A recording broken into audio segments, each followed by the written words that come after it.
Hello, and welcome back to A Better World. This is your host, Mitchell J. Rabin, and we're very glad you're joining us again today. Today we're going to have another very interesting show. We have with us Dr. Gerald Epstein, who is a psychiatrist, psychoanalyst, and more than anything, for the past 30 or so years, has been known for his work using imagery for healing.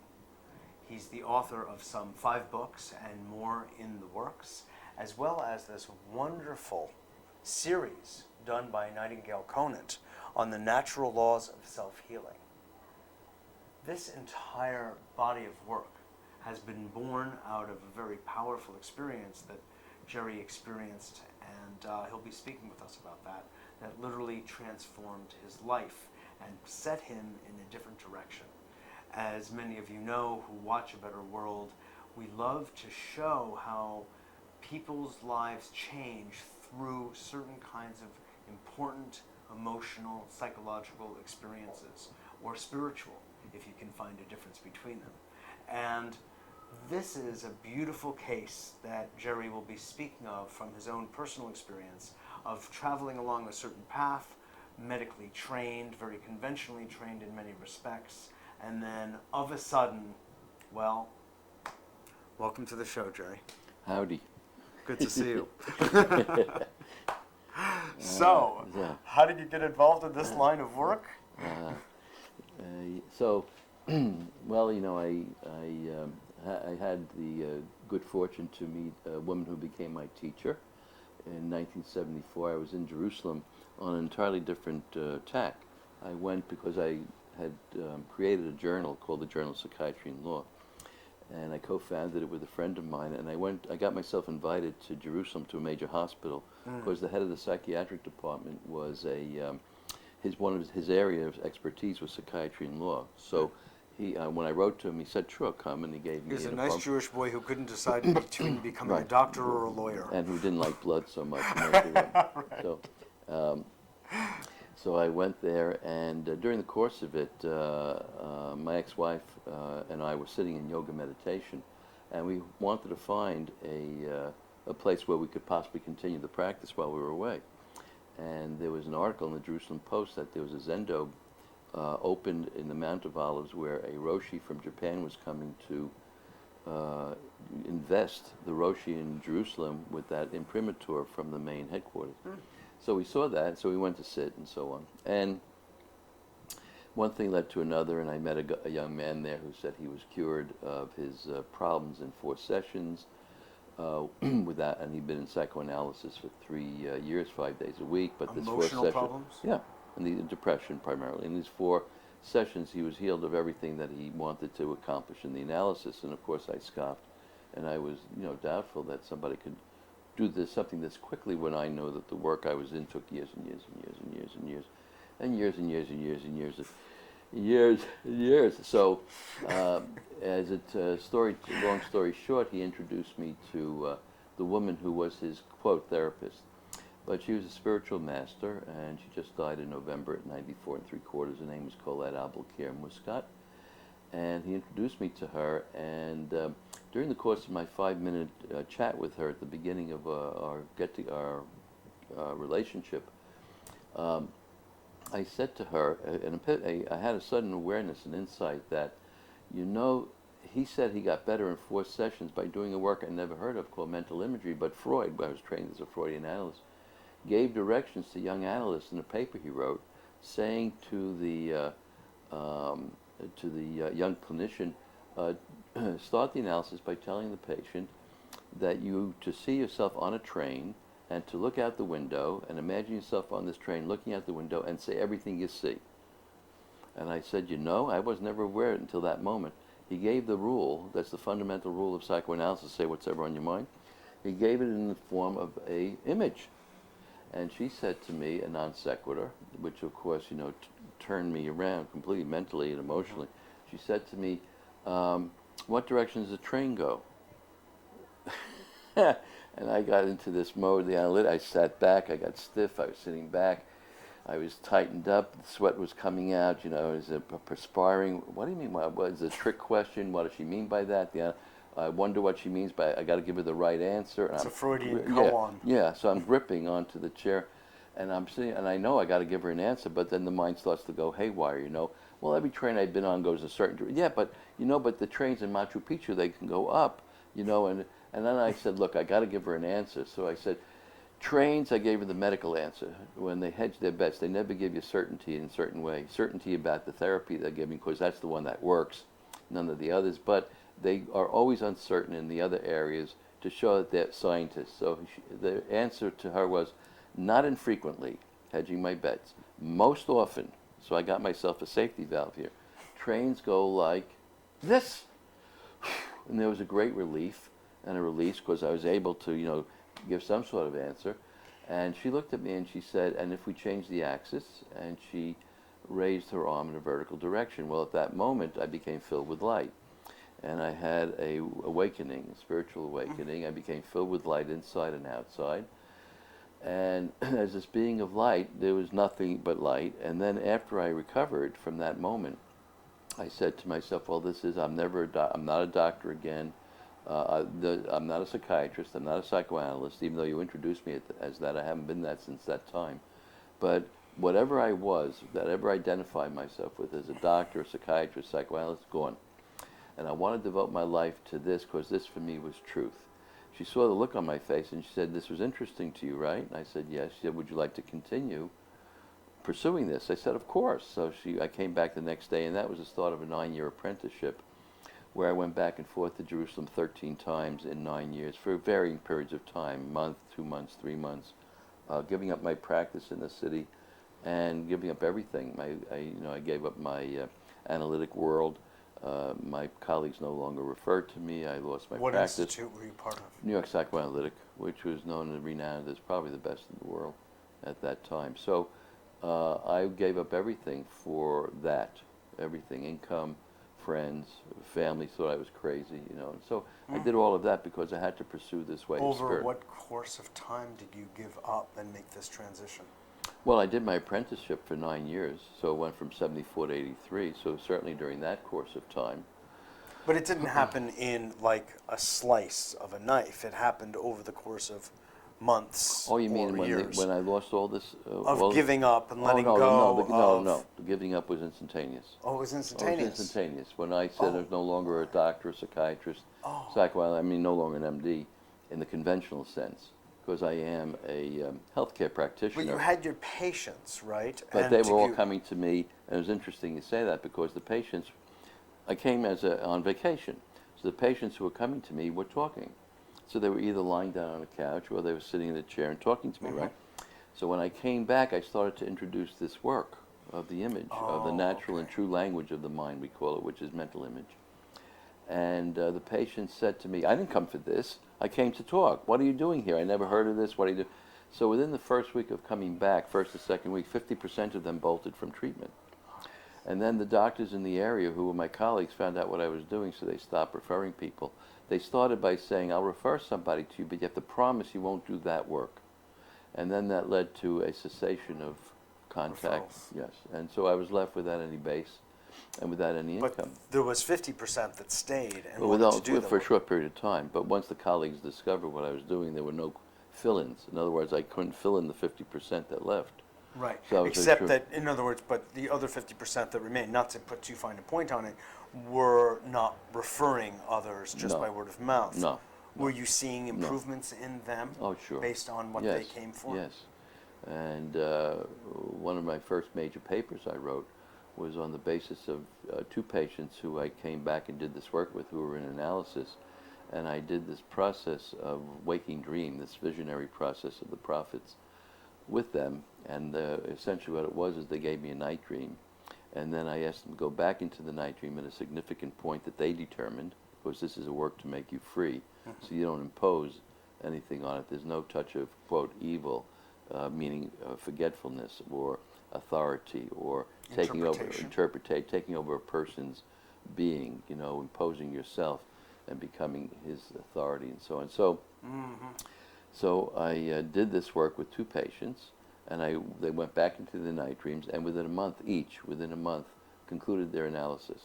They said to me that this catalyzed the whole process for them. Like the guy in Jerusalem told me, it catalyzed the whole process of what he had been going through. Yeah. And they no longer need, after a month they were done. And after that they remained friends for many years. And they profited greatly by it. So I was very... No pun intended. No. So I I felt this was my truth. And I had to pursue it, and I've invested my entire life career in this way. And so interesting. I'd like to just ask you, Jerry, a little bit about the process of it. I mean, it sounds like with unlike dream interpretation and dream analysis, you're inviting the client to go back into a night dream. And what then is the process from that moment? They do an exploration of it in consciousness. Yes. So they're in a waking dream. So you're They're guiding an dreaming while exploration awake. then? I'm guiding it as the guide, leaving them free to discover whatever they can discover in that, which is really a deep exploration of self. And once the deep exploration of self is accomplished, which is very quick, then they can make a vertical movement, as she did, to go towards self-transformation and self-realization. So it can be used for either way. You can use it, and the work of imagery is used either to take care of daily topical problems or to assume a spiritual path in practice, or both. So it bridges both possibilities. And it's an active work in which you set the stage and give the person permission to discover themselves. Because the way of our work is to discover and to be revealed through the image truths, and to see relationships between things that you've never seen before or haven't attended to or been taught to do. So things come into unity for you by seeing relationships. See, if you put your hand up to a mirror, what do you get? You get your other hand. So you're getting the wholeness of handedness by seeing the relationship, which we call thinking by analogy, seeing the analogies. Yes. So once you're taught to receive relationships between things, all kinds of healings can take place. For example, not too long ago, I was parking my car by my office, and there was a very tight space to get in, and there was a SUV behind me and a woman who had the hood up in front of me. So I was struggling to get into this space, and I had to squeeze in and wriggle in. And it was an interesting juxtaposition because I tapped very lightly the fender of the woman behind me. She came at me screaming because she's, my understanding, she's a materialist. She has the inner terrorists working, which is what we talk about and try to educate people about. She owns an SUV. She has an SUV. How dare you? My ego. This is my identification. All the things. I understood that. Mm-hmm.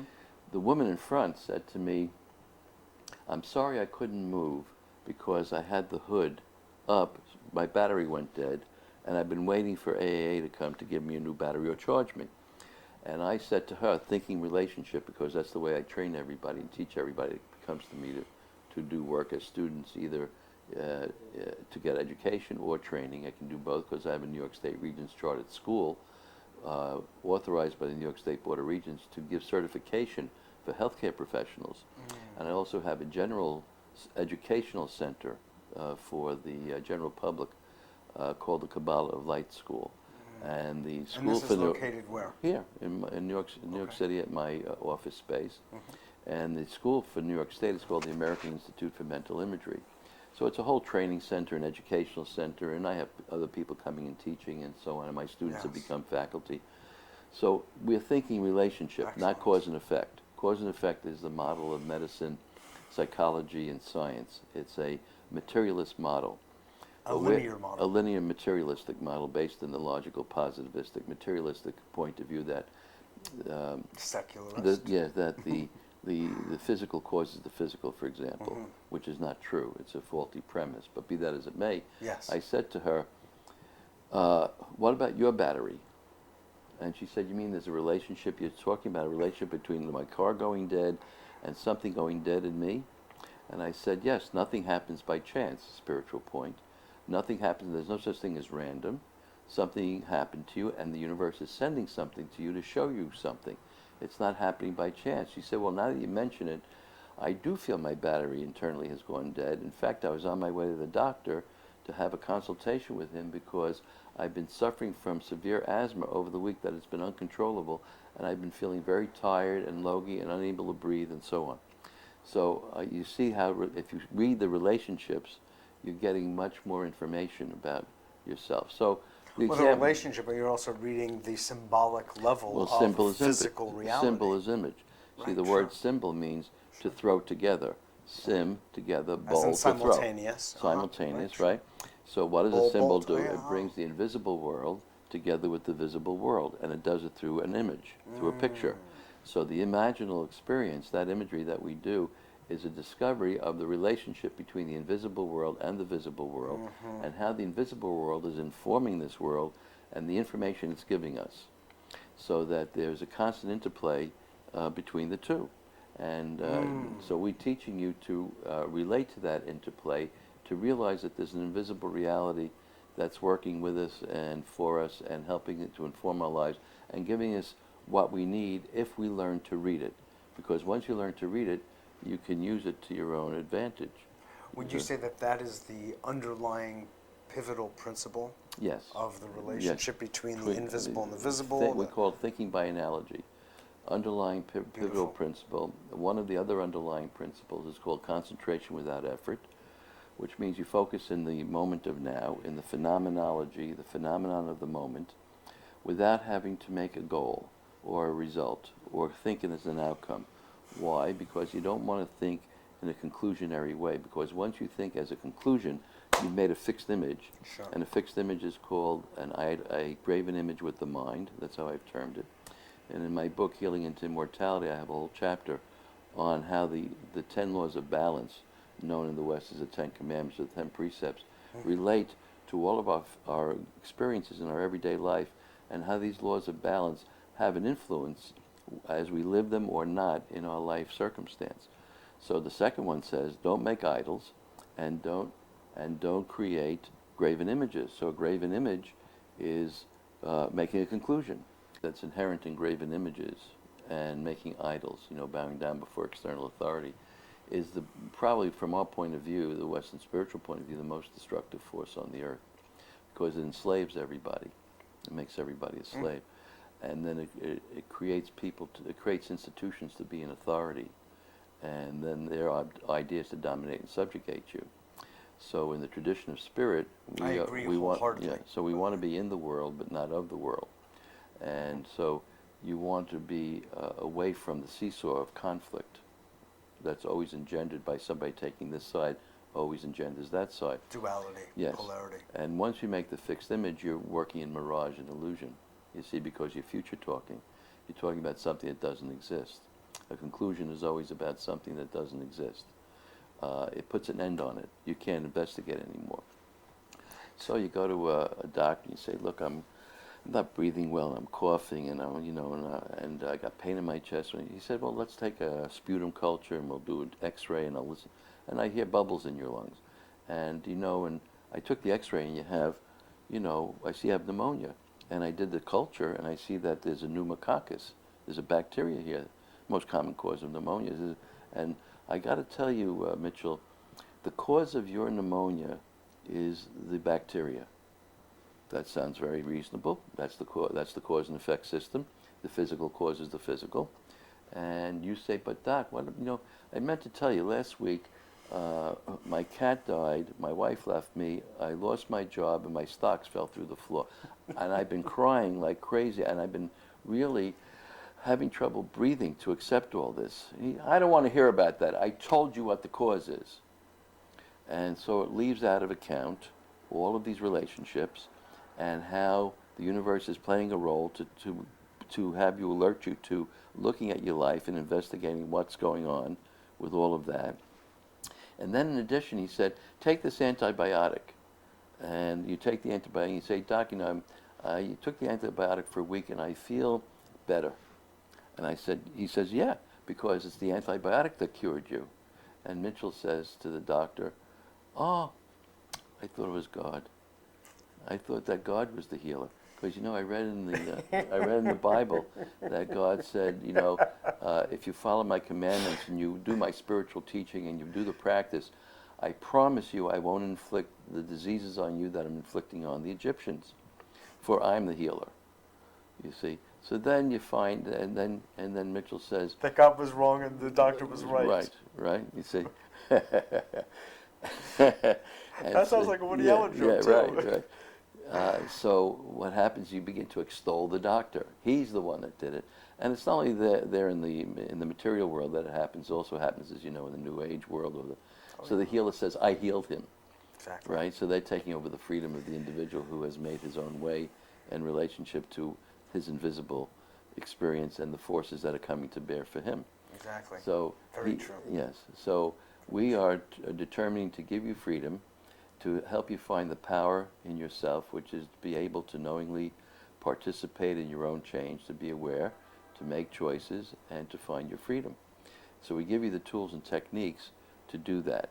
And the difference between our work primarily and all others, really, even in the spiritual system, you can't leave the physical life.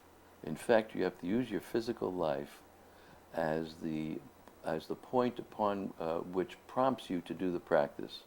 Why? Because in your physical life, you got to meet, your everyday life, you got to meet your conflictual situations, you got to meet your troubles, you got to meet your troubling thoughts, you got to meet the stimuli. Like the SUV owner. Right, and you have to use all of that to prompt you, to remind you to do this practice, to don't jump to conclusions, to do the.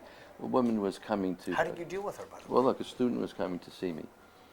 It was for class. She was coming uptown, and the cab driver says, she said, "Don't take First Avenue, the UN, all that stuff." And he says, "Nah, it's okay. Don't worry about it. I'll take you First Avenue." So she said, "No, no, no." He says, "Come on, I've been there today. Everything is fine." So they start to go up toward First Avenue. She's getting to me at 96th Street, and she's all the way downtown. And she's got to get to the class. It's packed with traffic. So by and large, we're 100% open to suggestion 100% of the time. That's the way you start off in your spiritual quest, because you have to work against that. Beautiful. And so she, so what had happened? So on her way uptown, there's this immense amount of traffic, a sea of traffic. And she's thinking, I'm going to be late for the class. And then through the work that she's learned, she said, "Oh, this is not an emergency. My life is not at stake. This is not a true emergency. I'm creating an emergency here, but there isn't any. And so I'm going to relax because there's nothing to be concerned about. Everything is fine." She sat back in her chair. She began to muse about other things, and the traffic opened up immediately, and she was able to go right through. She said it was like a miracle because the sea parted. And my comment was, but this is how it works. When you bring yourself in alignment with the invisible, or we call it, for some they call it God, or the one mind, or the invisible beings, or the invisible reality. The source. When you put yourself in alignment with it, it helps you. It comes to sustain you. So it comes to be an ally. If you don't let it in, it can't help you. So we teach you how to clear the obstacles out of your way, to allow that invisible energy and the invisible life forces into your life. Once that happens, everything begins to happen in alignment, and when you come into that alignment, we call it healing, or integration, or wholeness, and then you are beginning to feel really at one with the universe, and then you are making a great spiritual step in your life. Absolutely. So we give you that possibility. So beautiful. Yes. Give us, if you would, in our last few minutes, just some examples of the effect that your work has had on my clients. In my book, Healing Visualization, it's been out since 1989, and it's 15th printing. Yeah. There I have 80 daily ailments. And so I cover everything from acne to warts. And they're based on situations where people did imagery and the warts disappeared. They did imagery, the cancer disappeared. They did imagery and the arthritis cleared up. The broken bone healed in a very short period of time. When they were told it would take 3 to 6 months, it took 3 weeks. And cancers? Cancer. I was on the Geraldo show in 1990, and after my book came out, and he was a national show. And I brought 5 people on, ulcerative colitis, fracture of the navicular bone in the wrist, the hardest bone to heal, uh, inflammatory carcinoma of the breast, a cancer of the liver, malignant melanoma, all this kinds of stuff. And they made me bring on all kinds of documentation, doctor's letters to attest that this was a diagnosis, x-rays, I brought in x-rays, and I showed all this stuff and brought all these letters, and the people came and they talked to, and gave testimony to their own healing. So the ulcerative colitis healed up. The woman had had it for many, many years. The doctor said I investigated her. I examined her 3 months ago, and there was active ulcerative colitis. And now the new X-rays, the new letter said gone. Nada. So I've had many kinds of conditions that people have all kinds of conditions that have come to see me. And people with conditions. People with the conditions don't come. Right. The people come. Yeah. And of course that's one of the problems in modern medicine. They don't see the whole Exactly. person. So they see a disease. They see a disease. And they're trained to relate right, to disease. Yes. So we deal with changing your belief systems, coming to your own power. Of course, we believe that what you believe you'll manifest as your experience. What goes on in the inner form of your consciousness will manifest outwardly as your. So in a sense, you are dealing with the subconscious. And Well, we call it consciousness. Okay. There is no. That's a psychological term. Sure, There's I know no that. such thing as everything's in consciousness. It's a matter of our life. Understood. It's just another It's aspect our of light. Sure. Because that's why we call it Kabbalah of light. Mhm. The light comes through you, and if you have a little pen light, you can see only so much in this room if it was completely dark. Exactly. If I have a flashlight, I see more. If I have a If you have a searchlight, I see more. floodlight. I see a floodlight. Exactly. So it's a matter of the light. Omniscience. It's a matter of the light that emanates through us that we build a spiritual body of light to be able to become whole. Well, And, Jerry, I just want to thank you so much for your Pleasure. work, and it's Thank just you. a real gift that you're giving to the planet. Thank you. On behalf of the planet, I thank you. To learn more about Jerry's work, you can go to Nightingale Conant, or just go to your bookstores, and there's plenty of his work that's been there for many, actually decades. Thanks so much for joining us, and look forward to seeing you all next week.